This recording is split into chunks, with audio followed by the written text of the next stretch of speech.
গীতা বাবুর কাছে আসলে গল্প, ছোট গল্প কোনো নতুন বিষয় নয়। আসলে গল্প বলতে তিনি জীবনকে বুঝিয়েছেন।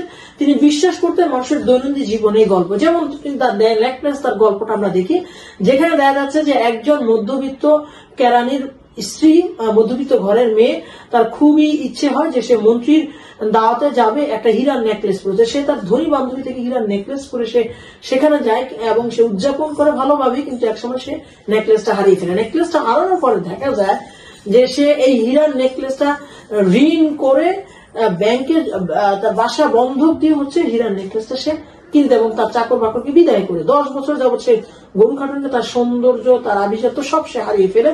এবং এক পর্যায়ে তার সেই বান্ধবীর সাথে দেখা হয়, এবং বান্ধবীর সাথে দেখা হওয়ার পর সে জানতে পারে, বান্ধবীর কাছে যখন সে গল্পটা বলে যে তার নেকলেসটা কিনে দেওয়ার জন্য তার এই পরিমাণ পরিশ্রম করতেছে, তখন তার বান্ধবী বলে, হারে এটা তো আসলে একটা নকল নেকলেস, হীরার নেকলেস ছিল, আসলে এত কষ্টের প্রয়োজন ছিল না। অন্যদিকে আন্তনো চেকবের যে ছোট গল্প, যা লেডি উইথ দ্য ডগ এবং মিজারি, এখানে আমরা দেখি মিজারি গল্পে একজন ঘোড়া গাড়ির চালক, সে চায় তার যে